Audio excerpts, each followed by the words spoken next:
Hello everyone, நாம இந்த வீடியோவில் ரியாக்ட் ஐகான்ஸை பற்றி தான் பார்க்க போகிறோம். நம்மளோட லிஸ்ட் இருக்கு. இந்த லிஸ்ட்டில் ஒரு டெலிட் பட்டன் வைக்க போகிறோம். அந்த பட்டனை எப்படி வைக்கலாம் அப்படின்னு பார்க்க போகிறோம். ஸோ ரியாக்ட் ஐகான்ஸ் அப்படின்றத நான் சர்ச் பண்ணுறேன் கூகுளில். இங்கே ஃபஸ்ட்டு லிங்க்லேயும் போகலாம், அப்படி இல்லைன்னா நீங்கள் என்பிஎம்மோட வெப்சைட்டுக்கும் போகலாம். ஓகேங்களா? இது ரெண்டுமே ஒரே இடத்துக்கு தான் நம்ம கொண்டு போய் விடும். இவங்களும் ஒரே டாக்குமெண்டேஷன் தான் கொடுத்துருப்பாங்க, இன்ஸ்டாலேஷன் எப்படி பண்ணுறது அப்படின்றது. ஸோ இவங்களோட லிங்க் போய் பார்த்துட்டாலும் இவங்களும் சேம் லிங்க் தான் கொடுத்துருப்பாங்க. ஓகேங்களா? நம்ம எங்கே போய் வியூ டாக்குமெண்டேஷன்லாம் பார்க்குறது அப்படின்ட்டு. ஓகே, ஸோ நான் ஃபர்ஸ்ட் இங்கே வந்துடுறேன். இங்கே வந்துட்டு அவங்க என்ன சொல்லியிருக்காங்கன்னா என்பிஎம் இன்ஸ்டால் ரியாக்ட் ஐகான்ஸ் அப்படின்னு சொல்லியிருக்காங்க, -சேவ். ஸோ நான் இந்த கமெண்ட்டை வந்து நான் ஆல்ரெடி ரன் பண்ணிட்டேன், அதனால நான் மறுபடியும் ரன் பண்ண போகிறது கிடையாது. ஓகேங்களா? இதை நீங்கள் உறுதிப்படுத்திக்க என்ன பண்ணணும்னா package.json அப்படின்ற ஃபைலுக்கு போயிட்டீங்கன்னா ஸோ ரியாக்ட் ஐகான்ஸ் அப்படின்றது நமக்கு இன்ஸ்டால் ஆகிடும். ஒன்ஸ் இந்த கமெண்ட் ரன் ஆகி முடிஞ்சதுக்கப்புறம் வந்து பார்த்தீங்கன்னா இந்த ஒரு ஐகான்ஸ் ரியாக்ட் ஐகான்ஸ் அப்படின்றது உங்களுக்கு package.jsonல இருக்கும். நம்ம எப்படி இதை யூஸ் பண்ணணும் அப்படின்னு பார்த்தீங்கன்னா ஸோ இவங்க வந்து என்ன சொல்லியிருக்காங்கன்னா யூசேஜ் இம்போர்ட் FABR அப்படின்ற இந்த ஒரு லைப்ரரியை வந்து இம்போர்ட் பண்ண சொல்கிறாங்க. ஓகேங்களா?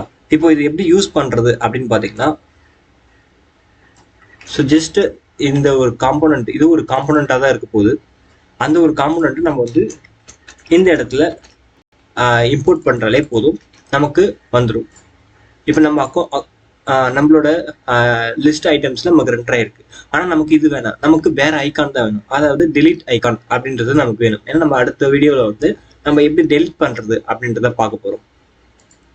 ஸோ இப்போ ஒரு ஐக்கான் இருக்கு, எப்படி சர்ச் பண்ணுறது அப்படின்னு பார்த்தீங்கன்னா நம்ம ஃபாண்டசம் வந்து தான் நம்ம இவங்க கொடுக்குற லிஸ்ட் ஆஃப் ஐட்டம்ஸ் வந்து இங்கே டிஸ்பிளே பண்ணுறாங்க இல்லையா?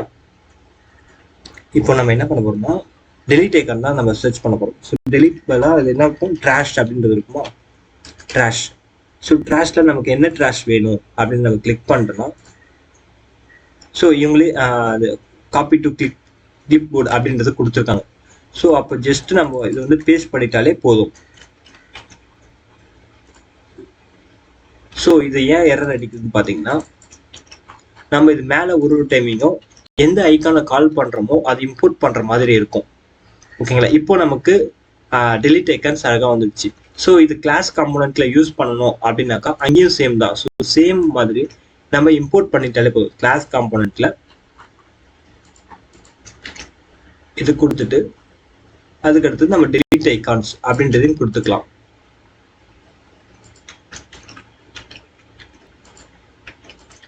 ஓகேவா? இப்படி நம்ம சேவ் பண்ணிட்டோம் அப்படின்னாலே நமக்கு இந்த ஐகான்ஸ் வந்துடும். நமக்கு வேற என்னென்ன ஐகான்ஸ்லாம் வேணும் அப்படின்றதையும் நம்ம இங்கே சர்ச் பண்ணி எடுத்துட்டோம்னா கரெக்டாக அது கொடுத்துரும். ஸோ ஃபெதர் அப்படின்றத கொடுத்தாக்கா நம்ம இதுக்கு இந்த ஐக்கான் நம்ம யூஸ் பண்ணணும் அப்படின்னாக்கா இது /FI அப்படின்ற இந்த ஒரு லிங்கை வந்து இம்போர்ட் பண்ண வேண்டியதாக இருக்கும். ஓகேங்களா? ஸோ ஒன்றுத்துக்கும் இவங்க ரியாக்ட் என்னென்ன ஐகான்ஸ்லாம் ப்ரொவைட் பண்ணுறாங்களோ அது எல்லாமே இங்கே இருக்குது அப்படின்றத நீங்கள் நோட் பண்ணிக்கோங்க. ஸோ இந்த சர்க்கம் ஐகான்ஸ் அப்படின்னாக்கா இதுக்கு வந்து கால் பண்ணுறதுக்கு எப்படி அப்படின்றது இருக்குது. ஸோ நீங்கள் வந்து இந்த டாக்குமெண்டேஷன் போய் பார்த்தாலுமே ஒரே இதுதான் இருக்கும். அதனால் நீங்கள் ரியாக்ட் ஐகான்ஸ் அப்படின்றது உங்களுக்கு என்னென்ன ஐகான்ஸ்லாம் வேணுமோ அது எல்லாத்தையும் நீங்கள் இம்போர்ட் பண்ணிக்கலாம். நெக்ஸ்ட் வீடியோவில் இது எப்படி டெலிட் பண்ணுறது அப்படின்றது பார்க்கலாம். Thank you.